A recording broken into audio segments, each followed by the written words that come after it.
Good morning to all of you. Hamid Ahmad memorial girls inter college की online classes में आप सबका स्वागत है। मैं राइटर गुप्ता आज हाई स्कूल में जीव विज्ञान के अंतर्गत रुधिर कणिकाओं के बारे में पढ़ाऊंगा। देखिए, रुधिर के दो मुख्य घटक होते हैं। नंबर 1 प्लाज्मा, नंबर 2 रुधिर कणिकाएं। तो इसके पहले वाले वीडियो में हम प्लाज्मा के बारे में बता चुके हैं। आज हम रुधिर कणिकाओं के बारे में बताऊंगा। ठीक है, रुधिर कणिकाएं मुख्य रूप से 3 प्रकार की होती हैं।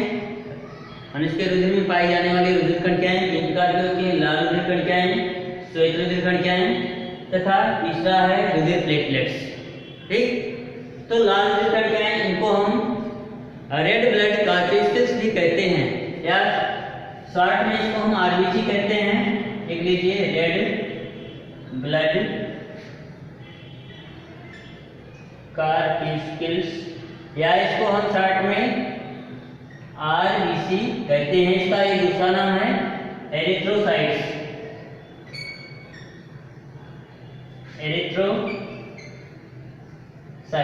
ठीक, लाल रुधिर कणिकाएं या रेड ब्लड कार्टिकल्स या आरबीसी शॉर्ट में, इसका एक अन्य नाम है एरिथ्रोसाइट्स। ठीक, मनुष्य के रुधिर में इनकी संख्या सबसे अधिक होती है, लगभग 45 से 55 लाख प्रति घन मिलीमीटर रुधिर होती है। मतलब 1 घन मिलीमीटर रुधिर में इनकी संख्या लगभग 45 से 55 लाख होती है। ये लाल रंग की, इनका कलर जो होता है, ये लाल रंग की केंद्रक रहित उभयावतल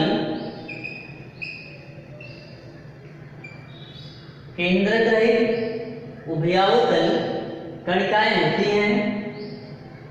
इनका कार्य ऑक्सीजन का परिवहन करना होता है और इनका जो जीवन काल होता है एक लगभग 120 दिन का होता है। ठीक है, जैसे बात मान लीजिए, मनुष्य के रुधिर में इनकी संख्या सबसे अधिक होती है, लगभग 45 लाख से 55 लाख प्रति घन मिलीमीटर होती है। ये लाल रंग की केंद्रक रहित उभयावतल कणिकाएं होती है। उभयावतल का मतलब ये दोनों तरफ से अवतल होती हैं, दोनों तरफ से पिछी हुई होती हैं। जैसे यहाँ एक हम छोटा सा डायग्राम बना रहे हैं। बीच का जो पोर्शन होता है ये दोनों तरफ से चिपका हुआ होता है, दबा हुआ होता है। ठीक, इसीलिए इसको उभयावतल बोला जाता है। अगर इसको हम बगल से देखते हैं इसकी संरचना को, तो ये जो है थोड़ा सा इस तरह से दिखाई पड़ता है। ठीक, दोनों तरफ से चिपका हुआ होता है और किनारे उठा हुआ होता है, उभरा हुआ होता है। ठीक, तो इसका जो आकार होता है उभयावतल होता है। उभयावतल इनका जो लाल रंग होता है, इनका लाल रंग, इनमें उपस्थित श्वसन वर्धक हीमोग्लोबिन,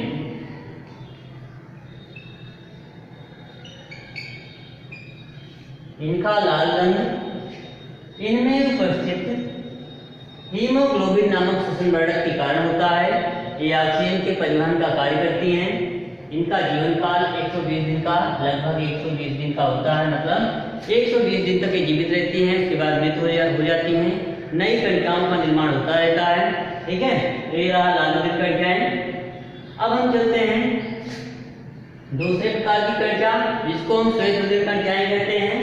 श्वेत रुधिर कणिकाएं या इसको हम अंग्रेजी में कहते हैं व्हाइट ब्लड कार्टिकल्स।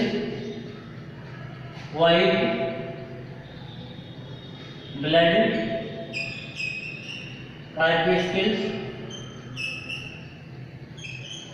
ठीक, या शॉर्ट में इसको हम WBC कहते हैं।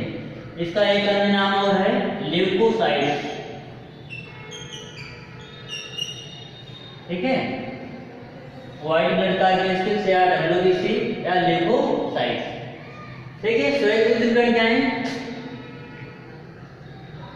ये आरबीसी से बड़ी होती हैं, आरबीसी से बड़ी अमीबा के समान अनियमित आकार की, ठीक है, अमीबा के समान अनियमित आकार की केंद्रक युक्त कणिकाएं होती हैं, केंद्रक युक्त कणिकाएं होती हैं। ये रंगहीन होती हैं, कलरलेस होती हैं,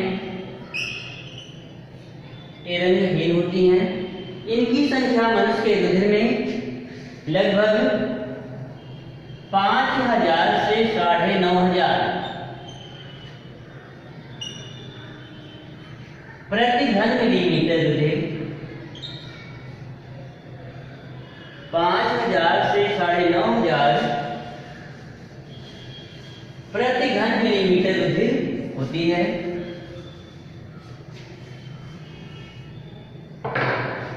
श्वेत रुधिर कणिकाएं ये आरबीसी से बड़ी होती हैं, अमीबा के समान इनका आकार जो होता है वो अनियमित होता है।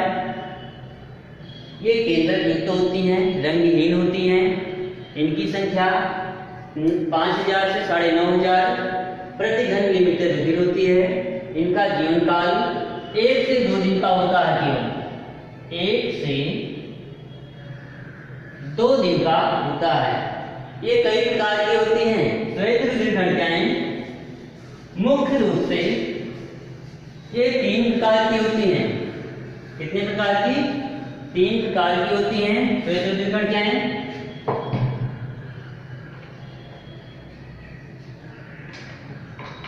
श्वेत रुधिर कणिकाएं 2 प्रकार की होती हैं, 3 नहीं 2 प्रकार की होती हैं। नंबर 1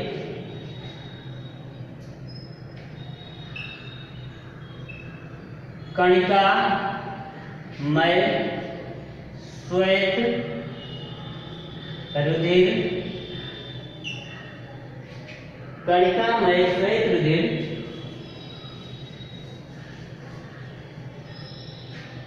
कणिकाएं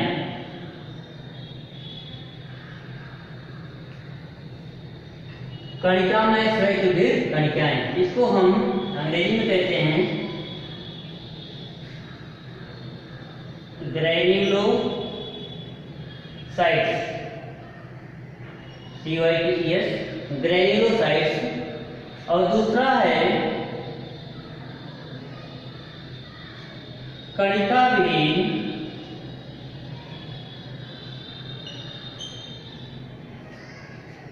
श्वेत रुधिर कणिकाएं।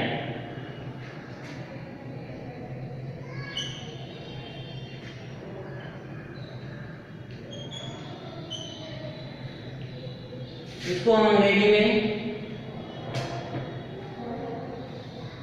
अग्रेन्युलोसाइट्स कहते हैं।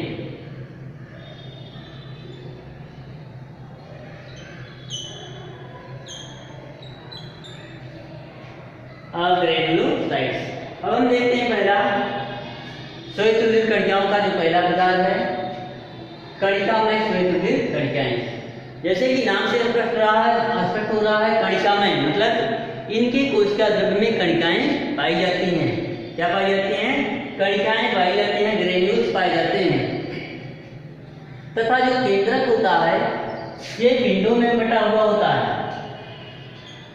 ठीक है, लोब्स में बटा होता है। जो इनका केंद्रक होता है वो पिंडों में या लोब्स में बटा हुआ होता है। कणिकाओं की प्रकृति के आधार पर ये मुख्य रूप से 3 प्रकार की होती हैं। कितने प्रकार की? 3 प्रकार की। जो कणिकामय श्वेत रुधिर कणिकाएं होती हैं ये कणिकाओं की प्रकृति के आधार पर ये 3 प्रकार की होती हैं। नंबर 1 है एसिडोफिल्स,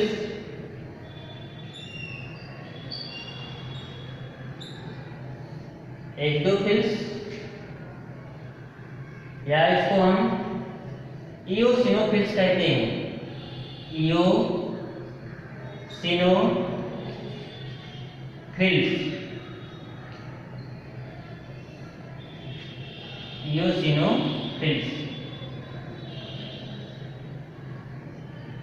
नंबर 2 है बेसोफिल्स।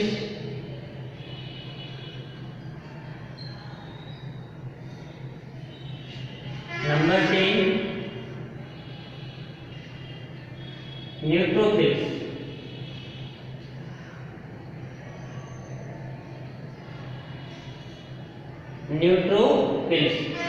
एसिडोफिल्स या यूसिनोफिल्स, इसको अंग्रेजी में ले रहे हैं एसिडोफिल्स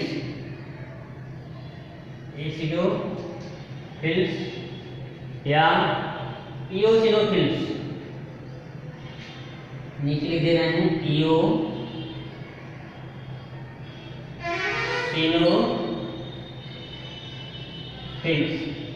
दूसरा है बेसोफिल्स।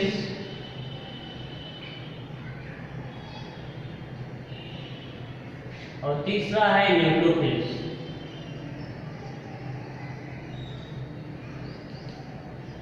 ठीक, तो जो कणिका में कणिकाएं होती हैं, ये कणिकाओं की प्रकृति के आधार पर 3 प्रकार की होती हैं। नंबर 1 है एसिडोफिल्स या यूसिनोफिल्स, दूसरा है बेसोफिल्स और तीसरा है न्यूट्रोफिल्स। एसिडोफिल्स क्या होती है? एसिडोफिल्स ये अम्लीय अभिरंजक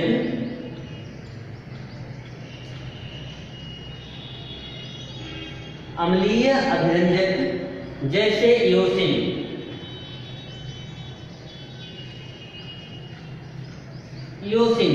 के द्वारा अभिरंजित की जा सकती हैं।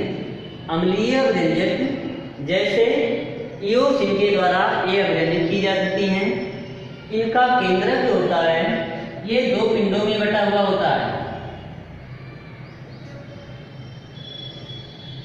इनका केंद्रक 2 पिंडों में बटा हुआ होता है।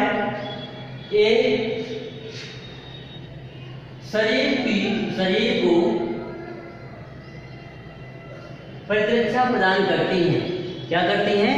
ये शरीर को प्रतिरक्षा प्रदान करती हैं तथा एलर्जी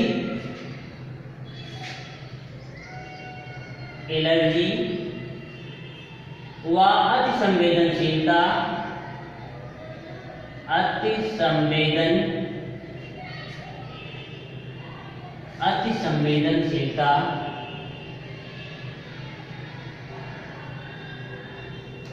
में महत्वपूर्ण भाग लेती है।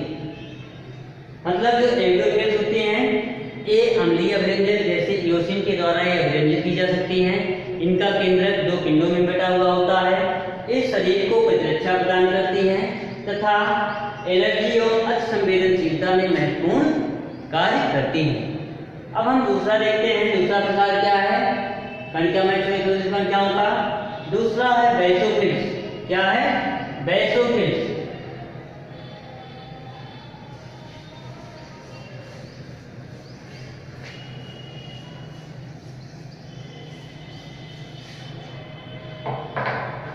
एसिडोफिल्स का हम फिगर नहीं बनाए थे, इसका डायग्राम सुन लीजिए थोड़ा सा।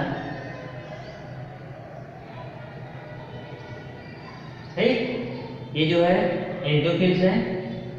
इनका जो केंद्रक होता है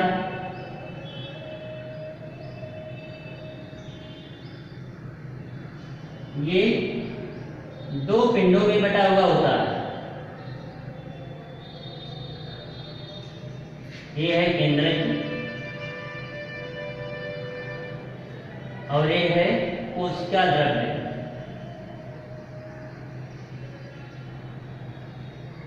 ठीक, तो एसिडोफिल जो होता है केंद्रक 2 पिंडों में बटा हुआ होता है। ये अम्लीय अभिरंजक जैसे इओसिन के द्वारा ये अभिरंजित की जा सकती हैं। शरीर को ये प्रतिरक्षा प्रदान करती हैं तथा एलर्जी और अतिसंवेदनशीलता में महत्वपूर्ण कार्य करती हैं। दूसरा है बेसोफिल्स।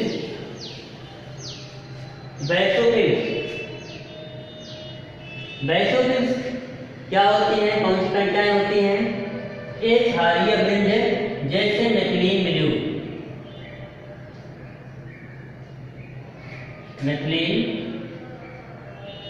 ब्लू, के द्वारा विभाजित की जा सकती हैं। इनका जो केंद्रक होता है ये 2 से 3 पिंडों में बटा हुआ होता है। कितने? 2 से 3 पिंडों में बटा हुआ होता है। डायग्राम यहाँ बना दे रहे हैं बेसोफिल्स का।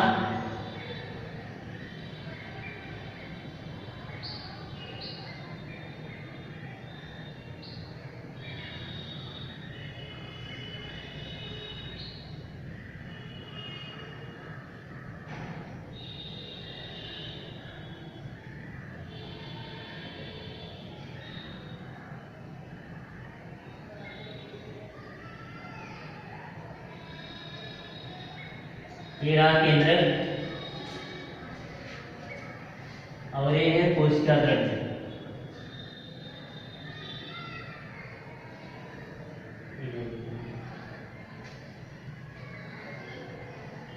ठीक, इनका जो केंद्रक होता है 2 से 3 पिंडों में बटा हुआ होता है। ये है कोशिका द्रव्य।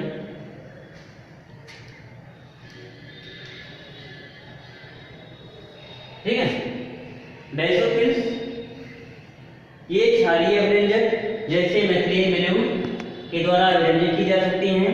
इनका केंद्रक 2 से 3 पिंडों में बटा हुआ होता है और यश की आकृति का दिखाई पड़ता है। यश की आकृति का दिखाई पड़ता है। इनका कार्य क्या होता है? ये हिपैरिन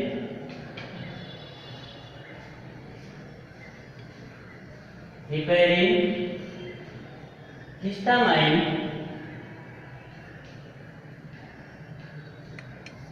तथा सेरोटोनिन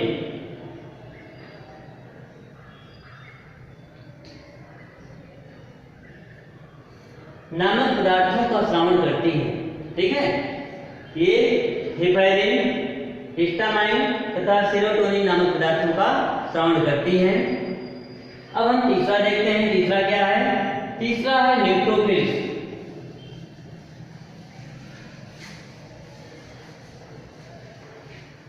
कणिका में श्वेत कणिकाओं का तीसरा जो प्रकार है वो है न्यूट्रोफिल्स।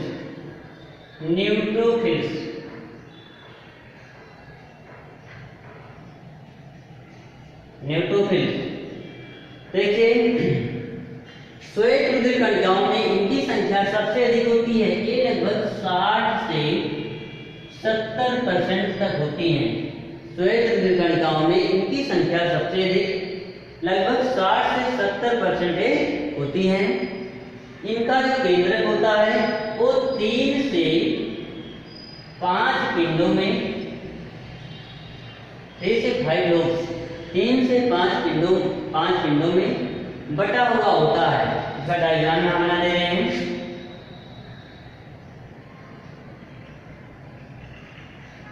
तीन से 5 पिंडों में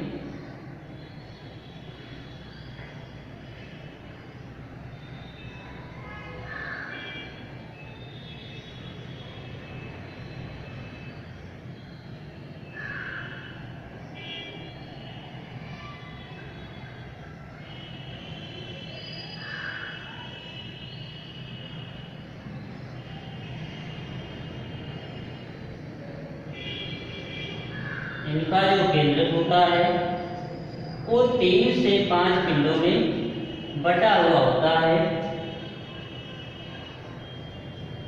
केंद्रक है, ये कोशिका द्रव्य है।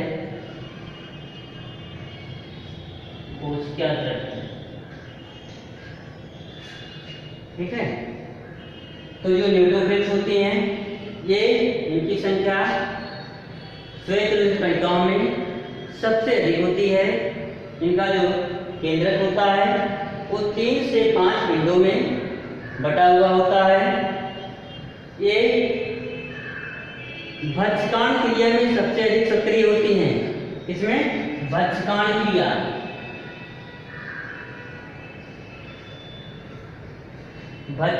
क्रिया में सबसे अधिक सक्रिय होती हैं। मतलब ये कोई भी बाहरी चीज जब शरीर में प्रवेश करती है, रक्त में प्रवेश करती है, तो कोई भी कीटाणु हुआ, बैक्टीरिया हुआ, तो उसका भक्षण करके शरीर को रोगों से रक्षा प्रदान करती है। ठीक है, तो ये जो है तीनों प्रकार का हो गया है यहाँ पे, एक्टोफिल, बेसोफिल और न्यूट्रोफिल। अब इसके बाद आता है श्वेत रुधिर कणिकाओं का दूसरा प्रकार, जिसको हम कणिकामय श्वेत रुधिर कणिकाएं कहते हैं। कणिकामय श्वेत रुधिर कणिकाएं, सॉरी कणिकामय नहीं, कणिकाविहीन।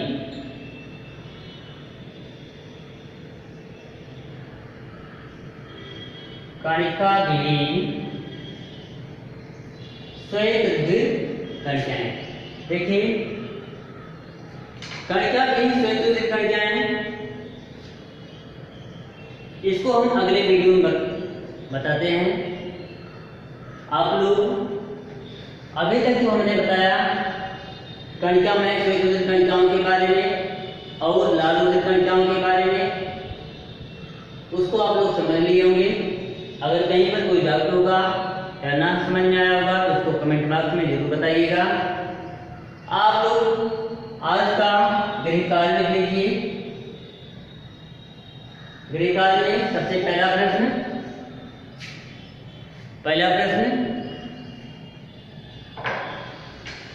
रुधिर का लाल रंग क्यों होता है? रुधिर का लाल रंग क्यों होता है, किसके कारण होता है? मतलब रुधिर में कौन सी ऐसी चीज पाई जाती है, कौन सा ऐसा पदार्थ पाया जाता है जिसके कारण उसका रुधिर और उसका रंग लाल होता है? दूसरा क्वेश्चन नोट कर लीजिए। श्वेत रुधिर कणिकाएं मुख्य रूप से कितने प्रकार की होती हैं? अभी हमने बताया था, आप लोग को ध्यान होगा, फिर एक बार बता दे रहे हैं।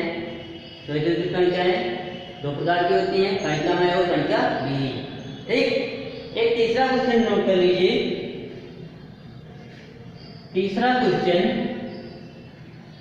कणिकामय श्वेत रुधिर कणिकाएं कितने प्रकार की होती हैं? ठीक है, कणिकामय श्वेत रुधिर कणिकाएं कितने प्रकार की होती हैं?